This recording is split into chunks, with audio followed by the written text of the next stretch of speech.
mode. Safe business is good business. Work, health and safety for small businesses. Good afternoon everyone and welcome to today's webinar, Safe Business is Good Business. Work, health and safety for small businesses. My name is John Purvis from CCIQ and I'll be your facilitator for today. Joining me today is Julie Gallagher. Julie coordinates the Small Business Program for Workplace Health and Safety Queensland. She and a statewide team of advisors provide free advice and assistance on work, health and safety to small business owners and managers. First, some tips for today's session. We'll be online for approximately 45 minutes and following the main presentation, there'll be an opportunity for questions and answers. Please send your questions through for Julie at any stage by using the text box on the screen. Following the session, we'll email all participants a copy of the presentation, a link and additional supporting information. So please check your inboxes later today. Also, once the webinar ends today, you'll be prompted to complete a very short survey. So please stay on the line to complete this.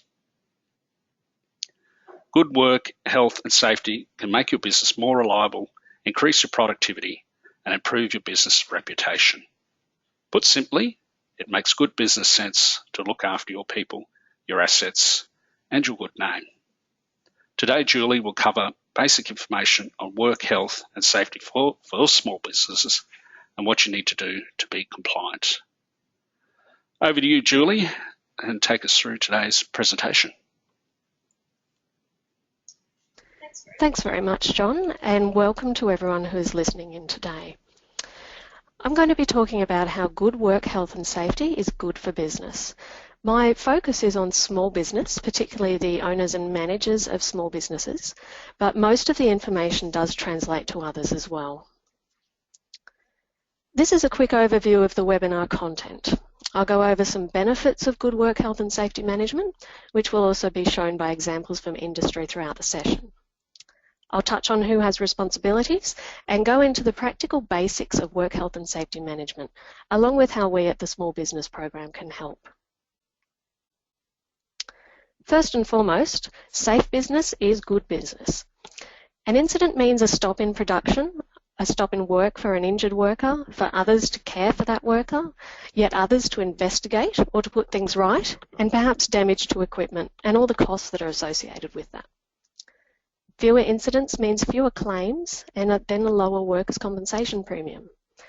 You get to develop and hang on to skilled workers, both because they will remain safely at work, but also because there will be a higher staff morale if workers believe that their safety is a priority at work. Your business performance and position as an employer of choice will also improve your business reputation.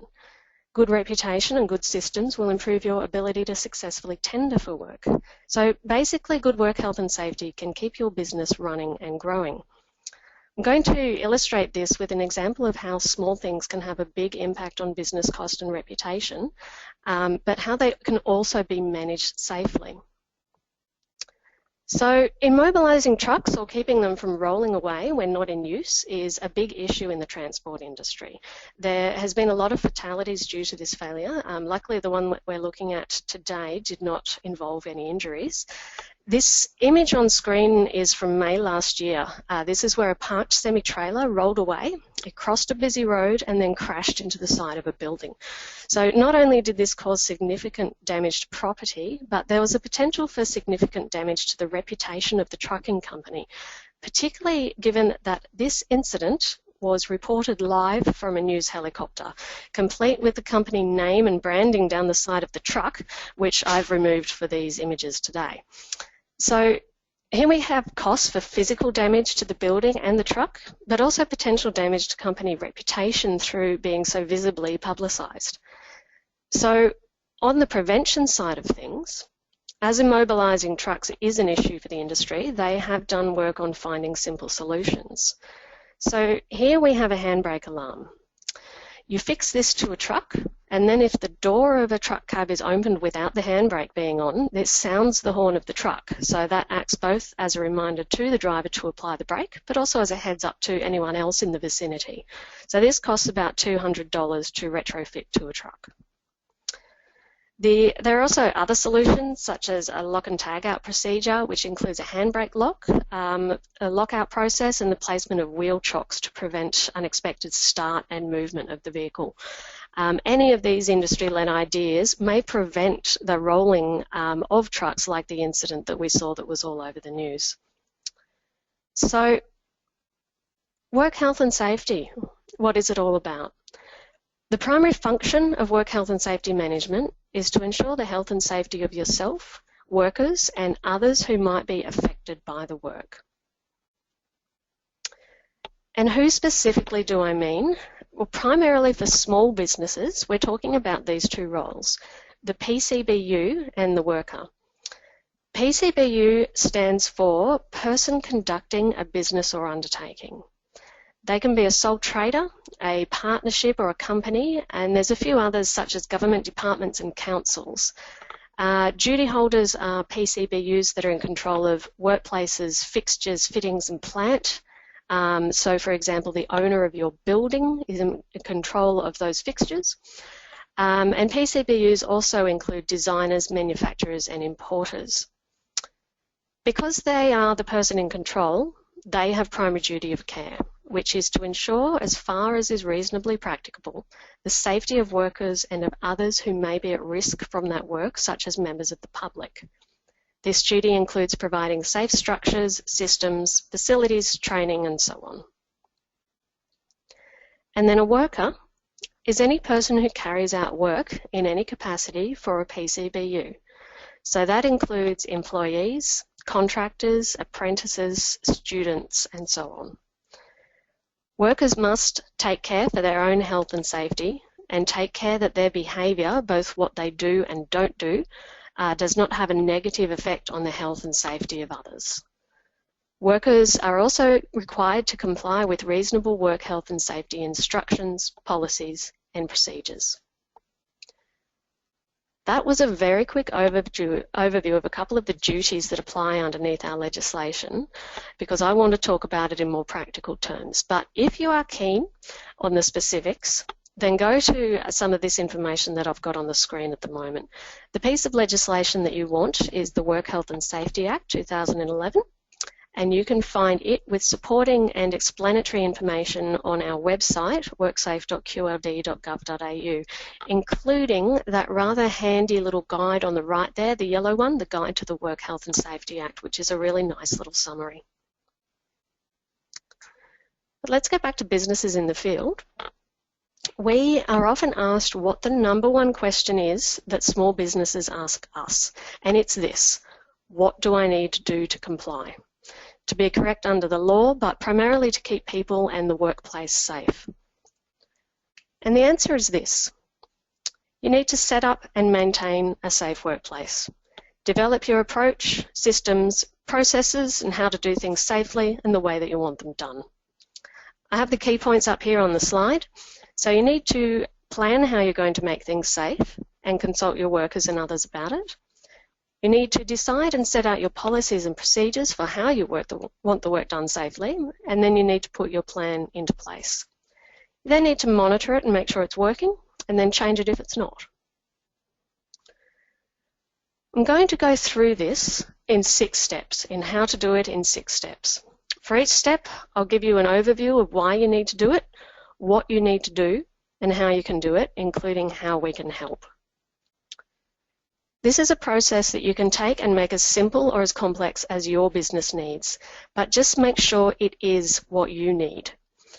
A system for safety has to be right for your business. It has to be practical and it has to be used. A basic, straightforward system that you use and becomes part of your daily business practice is far better than a complicated system of documentation that sits in a folder gathering dust on the shelf.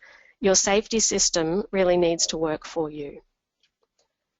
So the first step is to commit to safety. If a business is keen to get on top of their work health and safety, then the very first thing they have to do is to commit to it at the highest level. Like many things in a business, if management is not on board with improving work health and safety, then it will not happen. So you as a business owner or manager really need to commit to it for it to improve. So here's a few things to ask yourself as we go along. Do you understand your work health and safety duties? Could you explain them to someone else if asked? Do you promote safety as a priority? Do you talk about it at meetings or to people generally in your workplace? Do you lead by example or do you walk the talk? Do you follow the procedures for safety that you have set down yourself? Do you wear the PPE on the shop floor that you tell your workers to? Do you use the sit-stand desk that you ordered for everyone in your office? Do you get involved in safety initiatives? Either lead them or make sure that you're part of the team. And do you update your WHS knowledge regularly? Receive newsletters from industry groups or from my own department? And will you be attending other webinars or safety events? I've included an example here of how management commitment to safety can produce real savings and benefits to a business. This is from National Glass, who are a wholesaler and supplier of glass products. We started working with them a few years ago when they introduced a program that embeds safety as a core business priority. Their program focused on management commitment and support, for example, by educating supervisors and managers about their safety responsibilities and providing simple practical tools to drive and reinforce hazard identification. And the outcome was this. Over the course of 4 years, their workers' compensation premium rate improved. Their first return to work days, being the time that it takes before an injured worker first comes back to work, dropped from 53 days to 3 days. Their yearly compensation costs dropped by about 83%, and they also reported that they have improved their safety culture and communication. So how can you visibly commit to safety in your business? Well, first off, you can develop a policy. This should outline what you want safety to look like in your business and how you expect people to approach it. You can talk about safety in meetings, in on-site conversations, in your emails, your apps, and so on. So start showing that it's important to you. You can allocate time and money to safety. Allocate a budget and time for training, for performing risk assessments and reviewing procedures, and for safety resources such as signing and equipment. And make sure you walk the talk, lead by example, and make sure you show workers and others the importance of safety for your business through your own actions. So next I've got down how we can help. So our small business advisors may be able to visit your workplace to assist with your safety development. We also have networking groups and events for various safety-related activities around the state. And WHSQ has our eSafe email newsletter as a method of keeping up to date with safety. We can also provide examples and templates and information. The one I've noted down here is a sample WHS policy, which you can take and amend for your own business needs. So just note that on the slides, that little orange checklist symbol means that it's a document that I will make available following this webinar. So look out for the links in your follow-up email. So the next step in your 6 steps to safety is consultation. There are many reasons to get your workers on board, not least that if you involve them in safety improvements, they'll have more buy-in and be able and more willing to work with the improvements. And also as the people doing the work, they're more likely to have ideas on how to improve it and make it safer. Your consultation should also include others in your supply chain and those that are linked to your work, such as your suppliers or delivery company. Here's a few things for you to consider with your consultation. Do you have regular scheduled meetings to talk about safety, or where safety is a standing item? Do you have other clear and set ways to consult on safety? Do you encourage workers to report safety issues or make suggestions? Are your workers involved in WHS initiatives and have a chance to provide feedback or input? Do you take your workers' feedback into consideration when you're looking at safety issues? If you act on it, do you acknowledge the worker's input? And just as importantly, if you don't act on it, do you tell them why not and encourage them to keep up feedback in the future? And do your workers know about the process in place for consultation? If asked, could they tell someone else how consultation works in your business? So here's another example, and it's a pretty simple one at that. This is a four-wheel drive equipment manufacturer based in Brisbane called TJM Products. A few years ago, TJM's raw components were arriving in a tightly packed shipping container from China. The workers were manually unloading the individual boxes, each of which weighed about 12.5 kilograms. So unloading each container took 6 workers, about 6 hours, and included a risk of sprain and strain injuries. After talking to the workers about the task, TJM management contacted their overseas supplier and arranged for the goods to be palletised. So each pallet could then be unloaded by forklift, which removed the most hazardous manual task aspect of this activity. TJM reported other benefits such as reduction in damaged product packaging and labour saving because the products were arriving pre-sorted. All up, this very simple initiative arising from consultation with staff and suppliers saved the business over $22,000 annually in labour costs. So what can you do about consultation in your business? You can set up standard methods of consultation such as meetings, toolbox talks, notice boards, emails, apps, suggestion boxes and so on. Basically, all workers should know how to raise issues and be confident that they do have a voice when it comes to safety. So make sure you provide feedback on suggestions, both those that are acted on and those that aren't, to show workers that their feedback is valued. Depending on your business size, you might be able to set up a WHS committee, and regardless of your size, you can make sure that work health and safety forms part of your everyday work conversation. And how we can help you? Well, we may be able to come and speak on site, say at Toolbox Talks. We have an alerts email service as well, where you can sign on to receive notice of incidents and safety alerts that you can then use as topics of discussion for your workers. And again, we have lots of guidance material and templates, such as the one I've noted on the slide for recording the key items and attendees of safety meetings. So the third and obviously important step in managing your business safety is managing risks. You need to address the things that are hurting or could hurt people in your business. So this includes physical things such as equipment, height, weight, noise, chemicals and sun. It also includes bullying and harassment and non-visible items as well. So keep in mind also that you don't need to manage every little thing that everyone does, but rather those things that have real potential to cause injury. Some industries and workplaces inherently have more risk to control and will therefore have more complex systems to manage the risk. So for example, a commercial construction workplace will have more risk than an office-based workplace and therefore will have more complex safety system. It comes back to that first point of putting in place exactly what your business needs. So some things to ask for your workplace. Have the risks to health and safety at your workplace been identified? You can assess the risks for how likely they are to happen and the consequences if they do, and then choose how to control those risks. Have the most effective controls been chosen? I won't go into the detail now, but this one's about the hierarchy of risk control.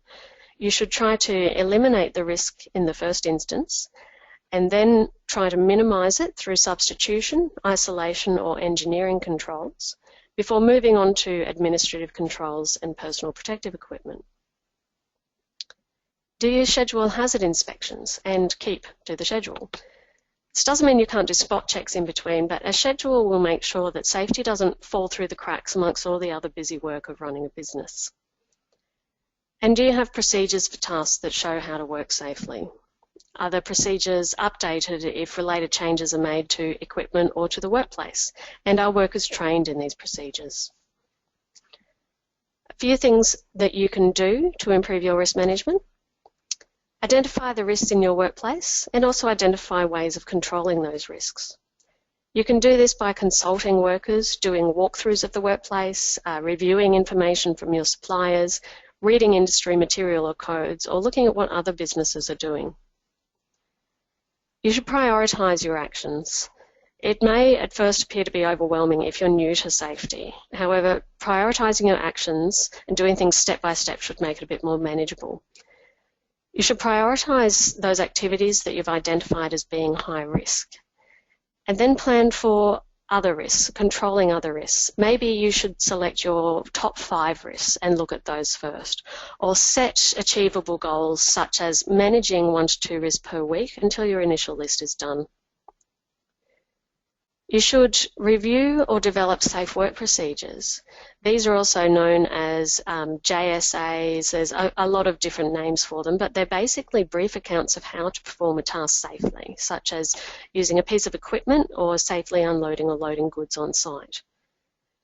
And then lastly, you can find a lot of information on how to manage particular risks through various sources, such as codes of practice, government or supplier websites, industry body newsletters, local network groups, etc. But as with all guidance, you should make sure that the information is appropriate to your workplace and your business needs. So I've got a few more examples of specific risks and controls. This is again from the transport industry. This first one is on the risk of falling when you're working on the trailer of a truck.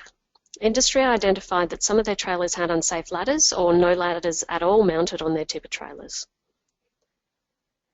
Mechanics and drivers provided a range of solutions, including attaching 3 points of contact stickers next to the ladders and near the doors on trucks as a reminder for drivers. They installed ladders, or they added high visibility non-slip material to the rungs of existing ladders to make them easier to climb. And some sites were able to purchase portable ladders to use on sites. Another, which shows that clever controls don't necessarily have to be very costly. Drivers identified that they could not maintain 3 points of contact to climb in and out of a truck cab as the internal handholds in some of their trucks were too hard to see. Solution: paint the handholds a bright colour with an inexpensive and long-lasting paint. After this, drivers reported they were using the handholds more rather than jumping or using the door because the handles were visible, easy, effective, and definitely cost-effective. So good health and safety management is about preventing injury and disease in the workplace, and that's of course the best way to keep people healthy and safe. However, a key part of good management is to plan for people to get back to being healthy and safe should an incident occur at work. This is a whole topic in and of itself, but there's a few key points that I wanted to make. So the first one is that anyone who employs someone needs to have workers' compensation insurance. Our state insurer is WorkCover Queensland, although some larger businesses are self-insured. But as a small business, you will need to make sure you have a current workers' compensation policy with WorkCover Queensland, not only because it's the law, but also because you can save a lot of money should an injury occur. You need to have a plan for managing injured workers. You should be ready to respond right from the time it happens to get them medical help through to keeping in contact with them if they have to take time off work. And you also need to plan to return an injured worker to work as early as possible. Their return to work may include reduced hours or suitable duties, which is other duties that do not aggravate the injury. There's been numerous studies that show that this is the best, not only for the worker, but also for business costs as well. On average, the costs of sick leave or work injury are around twice the employee's daily rate of pay, including direct costs such as insurance and fines, and indirect costs such as first aid and lost productivity. I've also included an example here that more clearly highlights the costs involved and why employers really need to have workers' comp insurance. This one's from WorkCover in Brisbane. A 24-year-old part-time barista injured her wrist in the course of her usual duties. Her WorkCover claim was accepted and she had surgery and time off to recover. However, as the employer did not have a workers' compensation policy, he was required to pay the entire costs of her medical, surgery and hand therapy treatment, as well as weekly compensation for her time off work. And these costs equated to nearly $40,000. The employer was also required to pay a penalty, plus the premium which should have been paid in that financial year, which was $290. So it definitely pays to have your workers' compensation insurance and return to work properly set up. So in all of this, how can we help? Well, we can assist you with hazards and system reviews, either in person or we can do over the phone for remote businesses. We can explain risk management to you more fully and help where there's a bit of theory, such as using the hierarchy of risk control, which can have a huge positive impact on your business. You can log in and manage your workers' compensation online, including updating details, monitoring claims, and simulating your premium in advance. And of course, we can provide information in templates, including risk management templates, safe work procedures instructions, and the others that I have listed next to the icon on this slide. This brings us to number 4 of the 6 steps: inform, train, and supervise. Because if you want people to work safely according to how you have set things up, then you need to tell them and train them in how to do it. So consider, do you have a structured induction for new workers? Does it include general workplace introduction, who's who, facilities and times, and health and safety information such as policies, reporting, and any safety reps? Do you provide task-specific training, such as where particular equipment is kept and how to use it safely? Do you use a variety of training methods, maybe verbal and visual, as well as written or picture material to ensure everyone understands? Do you have a schedule of regular supervisory checks so that supervision becomes the norm rather than something that causes workers to worry? Do you have and communicate clear actions that will be taken for repeated or deliberate non-compliance with safety instruction? Are all required licenses up to date, such as forklift or high-risk work licenses or driver's license for your mobile workers? I mentioned using a variety of training methods to ensure workers understand and can apply instruction.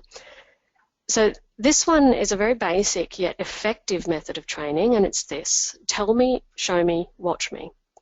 So first, the trainer tells the worker what the task is all about, how to do it, why it's done that way, and where they can ask for assistance if needed. Next, the trainer does the task themselves while the new worker watches. And finally, the new worker does the task while the trainer watches and corrects as needed. It's very simple, but it's a good method to teach and assess comprehension. We also recommend this approach for inducting young workers who may have very little experience with the type of workplace or activities that they are coming into. So what can you do? You can induct all your workers. You can have a set process or checklist that you go through, making sure that you review key risks of the specific work they'll be doing before they actually start working. You can check all required licenses and qualifications. You may wish to keep a document of the required licenses when they expire and when they were last checked for currency. You can ask workers to demonstrate tasks, or more generally observe them as they work, and correct any unsafe or incorrect practices. You should be aiming to make supervision and feedback the norm rather than something unusual or concerning. And how we can help you includes speaking at staff meetings, providing examples and case studies of similar businesses, and of course templates and information, including a general induction checklist and templates for recording training and competence assessments. We're getting there now. Number 5 of the 6 steps, maintaining and recording your system and activities. You need to keep an eye on your workplace safety to ensure that it remains safe. And you need to record what you're doing to show compliance, to help you improve, and also to meet your legal requirements. So consider for maintaining and recording. Do you do regular safety checks, either formally and written or informally, such as a quick walk around? Do you have a maintenance roster for your equipment and tools? Do you keep to that roster? Do you provide regular information and instruction to your workers? Even the most experienced worker will benefit from being kept up to date with industry and business. Do you have an incident reporting process? Does it include near misses? Does it indicate when incidents will need to be reported to us as the regulator? Do you do inspections of the task or area following a report of an incident or near miss? Can these inspections be used to improve practices? And then, do you keep records of all of the above? Your records don't have to be in volumes, but they should suit your business needs. You should be able to use them to improve your workplace and also to demonstrate your attention to safety if you're asked. So you must keep information on incidents and injuries, including incidents notified to us as the regulator. Keep information on hazardous chemicals and asbestos in the workplace, plant registration and design, and certain types of tests and inspections, including test and tag of electrical equipment. Then you should keep records of risk management, including of those risks that you have since eliminated, and internal and externally provided training for yourself and your workers. There are details behind each of these records, and you can contact us or look through our website for those details. In terms of us, we can assist. There are certain types of severity and types of incidents which you have to notify Workplace Health and Safety Queensland, and you can call us to talk through it if you're not sure. We've also got a lot of our licensing functions online now, but again, you can call to talk to someone about it if you wish. And the templates and information that the Small Business Program can provide you for this include incident report and training record templates and incident investigation tips. And finally, the last step to your safety system is to ensure that you monitor and review your performance and improve where you can. You can use all of the processes and records that you've set up to keep improving your work health and safety. So consider, do you review your reports to look for patterns in incidents?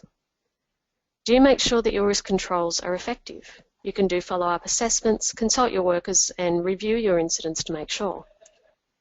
Do you take on board technological and industry practice advancements that you have come across from your various networks and readings? Do you set positive performance indicators for safety? That is, report on proactive measures such as safety initiatives put in place or safety meetings held, rather than just post-incident measures such as lost time. And do you keep learning? You can learn from your sources, from your workers, from your records, learn from your mistakes, and also learn from your wins. I have an example here of another business that has been able to make some great savings and improvements by reviewing and updating their safety framework. This is Cook Medical Australia. They're a manufacturer and distributor of medical devices and equipment based in Brisbane. We started working with them a few years ago when they were facing a really unstructured approach to WHS, a lack of understanding of risk management, and they also had a culture of non-reporting of injuries and hazards. So to address this, Cook Medical's senior management worked with us and with their staff to establish a strong WHS framework, which included a policy statement, risk management procedures, mechanisms for communicating about safety, and they also updated job descriptions to include safety as a core responsibility for all workers. And the results? Over the last 4 years, the company's workers' compensation premium has dropped from 60% higher than the industry rate to 35% lower. The average number of days before an injured worker first returns to work has dropped from above average down to 1/5 of the industry average. They've also reported improvements in productivity and profitability. So what can you do? You can take the information from this webinar and other sources to benchmark your system. Look at how it is now so you can see where you need to improve and also see how far you have come after making improvements. Review your incident reports. Look for patterns of location, equipment, time of day and so forth, and then investigate any patterns that you find to look for a root cause. You should set targets for positive WHS performance, such as high risk hazards rectified within the specific time frame, maybe a rating of management commitment to WHS, the numbers of employees and managers that have received WHS training, the numbers of workplace inspections undertaken. And we can help you with your system reviews, identifying gaps and make suggestions for improvement. We can provide networking opportunities and also industry-specific and general information. We can also provide benchmarking tools. We have 2 self-assessment benchmarking tools available. There's one online, it's called the Organisational Systems Benchmarking Tool, and there's one in hard copy called the Serious About Safe Business Pack. Links to both of these will be in your follow-up email. And that's it. That's the way that you approach your work health and safety management in a methodical and a sustainable way. And what you end up with as a result of all of this work is a safety management system. You may have heard of this term, safety management system, or SMS, as it's what businesses are often required to provide as evidence when they're tendering contracts or to get registrations or to sign on to programs. The key elements of an SMS are in this diagram, and they were all covered in our 6 steps in this webinar. What we can provide you to help further with your work health and safety management is on-site advisory visits from our small business advisors. We can do presentations and information sessions, and we have a lot of resources including templates and guides. You can contact us in a number of ways. We have a small business section on the worksafe.qld.gov.au website, which has links to a lot of the information that we've been talking about today. We'll also be putting a recording of this webinar up on the website as soon as we can. That email address there, Safe Small Business, comes through to me and my colleagues, and then we will answer or allocate work as you need. If you want any further information, either after this live session or after listening to the recording, then please just shoot an email to that address. You can also contact us by phone on 1300 362 128. That's all for the set content today. Thank you for listening. I'm going to now hand back to John, who's going to put through some of the questions that have been coming in during the session. Thank you very much, Julie. Time for you to, or an opportunity to ask some further questions. We do have a question here by Kathy, or from Kathy, should I say. Is there a cost involved in getting someone from CCIQ to come out to our site to help with a review? Thanks for that, Kathy. There is actually no cost involved, but it is us that will come out to your worksite rather than CCIQ. We actually have a fairly good arrangement with them where we do make that happen. And absolutely no, there is no cost to any of our services. And you can get in contact with us through those contact points that are on the screen right now. But just shoot us an email or come into the website and I'll contact you and find out where you are and we'll go from there. Terrific. Okay, we've got quite a few more questions here as well. Got a question from Trevor. What is an officer and what do they have to do? Or should I say, sorry, I'll just repeat that. What is an officer and what do they have to do? Okay, thanks for that, Trevor. So I didn't mention an officer in the presentation because often in small businesses they won't have one. So right back up where we were talking about the people that have duties, PCBU and a worker, an officer will sit up there. And what they are is a person who, okay, now I'm using my little cheat book, which is that guide to the legislation. They're a person who makes or participates in making decisions that affect, the wording is the whole or a substantial part of the business. So someone who has the authority basically to influence the entirety of the business, that includes the financial standing of the business. Small businesses, obviously, if you've only got 5 people, you may not have this position separate to the owner. But for larger businesses, it'll be, say, state or branch officers, depending on their authorities, and things such as chief financial officers, CFOs. And what they have to do is that they have to exercise due diligence. Okay, and that basically is that they have to take personal steps to do a few things in the organisation. So they have to take steps to acquire and keep information on WHS matters. They should understand the business, so the nature and operation of the work and the hazard and risks involved, and make sure that the PCBU has the resources and processes to know about and manage risks and to comply with their duties. It's just basically so that it's an acknowledgement that in organisations there are often others other than the PCBU that are able to have an influence and to provide that care that's needed. Okay, Julie, we've got another question here from Amanda. What sort of injuries do I need to report to you? Thanks for that, Amanda. I did mention once or twice in the presentation about reportable or notifiable injuries. These are basically the really serious ones.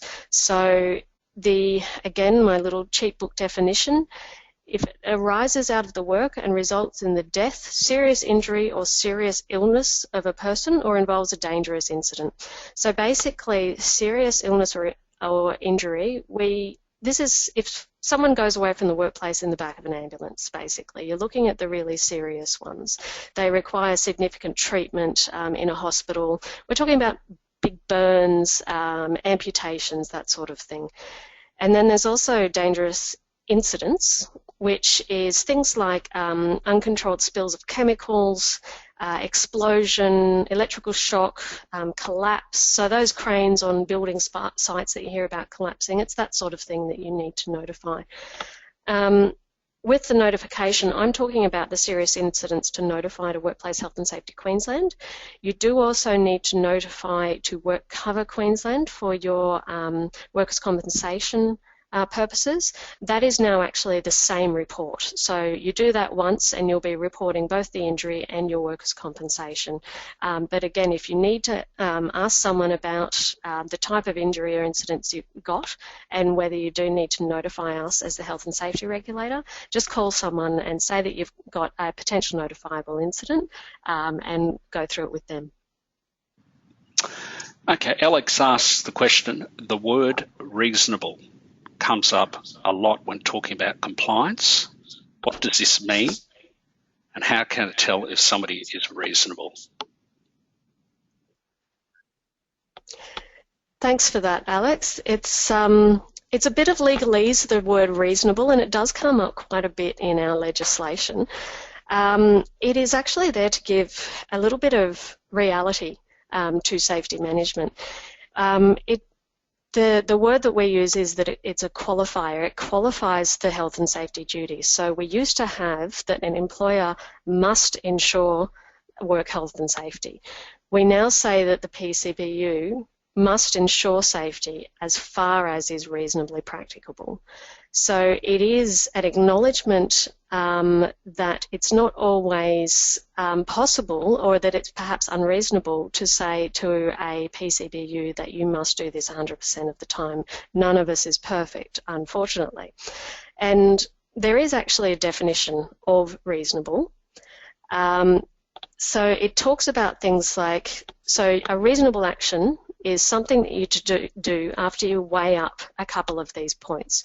So you weigh up points of the likelihood of something happening, how serious it would be if it would happen, what you know or you should know in your position about this risk, the ways that are available of eliminating the risk, and then right at the very end, after all of that, you can take cost into account. So the cost can be taken into account, including if it's grossly disproportionate to the risk. So, for example, for myself, I'm at great risk of getting paper cuts in my office job with the government, but we're not going to make the government a paperless workplace because of that. That cost would be grossly disproportionate. So, yeah, reasonable, it's a reasonable definition for reasonable, and that's what it means as a qualifier for that duty to ensure safety. Okay, time for one more question, also from Alex. Where do I find safe work procedures? Okay, thanks for that, John. Well, and Alex. Safe work procedures aren't necessarily something that you will find a perfect example of for your business anywhere. What we do recommend for safe work procedures is that you go through the process of trying to develop them yourself. So the way that we tell people to develop them is you analyse a particular task, you take all the steps in it and how to do each of those steps safely, and then that last point, how to do each of those steps safely, that is your safe work procedure. The reality is that we know that small businesses are very time poor and that there are samples out there all over the place. So on the internet, you can get them from industry associations, you can get them from other regulators and so forth. But because they're just a generic web-based one, they're really unlikely to be specific to your workplace. So what we recommend is that you either develop your own or you get the samples that are out there and work through them for your own workplace, add in what you need, take away what you don't need, and you'll end up with something that's a bit more specific. So I guess those are the answers. A little bit of doing it yourself and a little bit of finding appropriate ones and making them suit your own needs. Thanks very much, Julie. That's all the questions we have time for today. On behalf of CCIQ, I'd like to thank Julie for taking the time to present. Very well done. I'd also like to thank everyone who joined us for today's session. Please make sure that you check your inbox later today for a copy of the presentation and recording. Also, don't forget to check CCIQ's website for other upcoming webinars such as Small Business Employers and the Fair Work Act, which is on October the 17th, and Good for Your Business, Good for the Community, Employing People with Disabilities on October the 18th. Make sure you stay online for our short survey. And once again, thanks for joining us today, and I look forward to welcoming you to another webinar in the near future.